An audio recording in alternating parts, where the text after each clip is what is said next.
হাই friends, আজি আমি ভস্ত্ৰিকা আসনৰ বিষয়ে আলোচনা কৰিম। প্ৰথমে আমি আলোচনা কৰিম যে এই আসনটোৰ দ্বাৰা আমাৰ কি লাভ হয় আৰু এইটো আসন আমি কেনেদৰে কৰিব লাগে। এই আসনৰ দ্বাৰা আমাৰ মনৰ অশান্তিবোৰ দূৰ হয়। যিসকল লোকে ডিপ্ৰেশ্যনত ভুগিছে বা মনত ৰখা শক্তি হেৰুৱাই পেলাইছে, তেনে লোকসকলে ভস্ত্ৰিকা আসন কৰাটো অত্যন্ত দৰকাৰ। কাৰণ ভস্ত্ৰিকা আসনে আমাৰ লাঞ্চ বা হাওঁফাওঁৰ ক্ষমতা বঢ়াব পাৰে। যিসকল লোকৰ ব্ৰংকাইটিছ, এজমা, সাইনাছ, ডিঙিৰ লগত ৰিলেটেড যিকোনো সমস্যা যেনে হাওঁফাওঁৰ সমস্যা, যিসকল লোকৰ নাক বন্ধ থাকে, সেইসকল লোকৰ বাবে ভস্ত্ৰিকা প্ৰাণায়াম বহুত লাভকাৰী আৰু প্ৰয়োজনীয় বস্তু। ফ্ৰেণ্ডছ, আমাৰ শৰীৰত যিমানখিনি অক্সিজেন থাকে তাৰে 50% আমাৰ শৰীৰত 3টা মুখ্য অংগই ব্যৱহাৰ কৰে। প্ৰথমে আমাৰ মস্তিষ্ক, আৰু দ্বিতীয় লিভাৰ, আৰু তৃতীয়তে হ'ল আমাৰ হৃদয় বা হাৰ্ট। লিভাৰৰ কাম হ'ল আমাৰ ফেটছবোৰ ডাইজেষ্ট কৰা।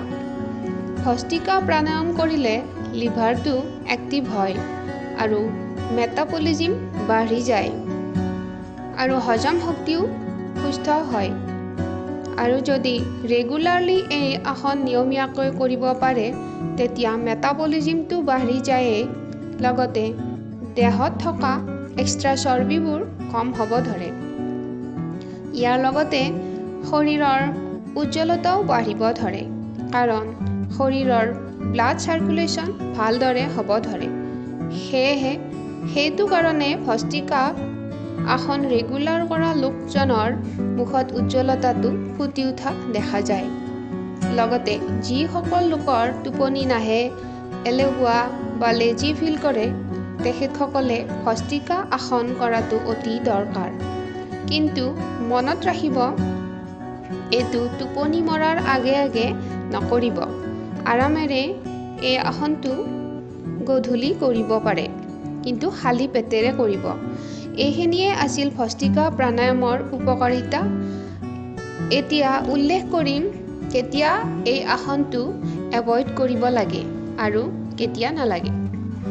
ফ্ৰেণ্ডছ, যিসকল লোকৰ মিৰ্গী বেমাৰ আছে বা যিসকল লোকৰ হাৰ্নিয়া বেমাৰৰ প্ৰব্লেম আছে, বা যিসকল মহিলা প্ৰেগনেণ্ট, বা যিসকল লোকৰ যিকোনো ধৰণৰ চাৰ্জাৰী ৰিচেণ্টলি হৈ গৈছে, তেতিয়া সেইসকল লোকে ভস্ত্ৰিকা কৰিব নালাগে।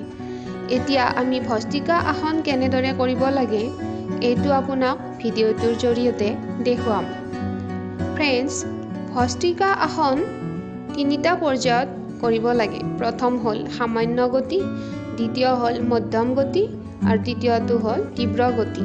মনত ৰাখিব, ভস্ত্ৰিকা আসনত মুখখন বন্ধ কৰি ৰাখিব লাগে আৰু আমাৰ যিমানখিনি উশাহ নিশাহ লোৱা কাৰ্য, সেইখিনি অকল মাথো আমাৰ নাকেৰেহে কৰিব পাৰে।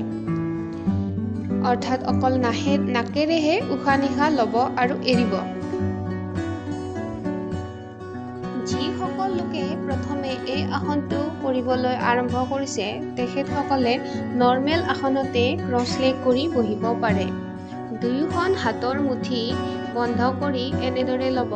প্ৰথমে চকু খুলিয়েই কৰিব আৰু আগৰ ফালে চিধাকৈ চাব। উশাহ লোৱাৰ সময়ত মুঠিটো ওপৰৰ ফালে নিব আৰু ওপৰত মুঠি খুলিব, আৰু যেতিয়া উশাহ এৰিব তেতিয়া আকৌ মুঠি বন্ধ কৰি হাত দুখন তললৈ নমাব। এতিয়া আহক আমি এইটোকে অকণমান একেলগে কৰোঁ। যিসকল লোকে নতুনকৈ এই আসনটো কৰা আৰম্ভ কৰিছে, তেখেতসকলে এনেদৰে সামান্য গতিত 10 বাৰ কৰিব। তাৰ পাছত নৰ্মেল পজিশ্যনত অলপ ব্ৰেক লৈ আকৌ এই আসনটোকে 3 ৰাউণ্ডত কৰিব।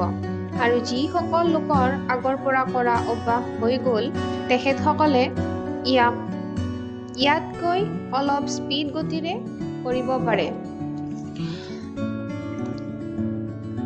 এটা ৰাউণ্ডত 15 বাৰকৈ কৰিব। তিনিটা ৰাউণ্ড কমপ্লিট কৰিব।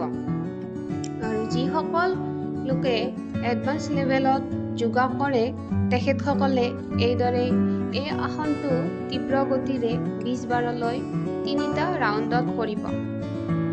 ফ্ৰেণ্ডছ, আজিৰ ভিডিঅ'টো ইমানেই। আশা কৰোঁ এই আসনটো কৰি আপোনালোকে নিশ্চয় সুফল পাব। যদি ভিডিঅ'টো চাই ভাল লাগিল তেতিয়াহ'লে লাইক আৰু ছাবস্ক্ৰাইব কৰিব। ধন্যবাদ।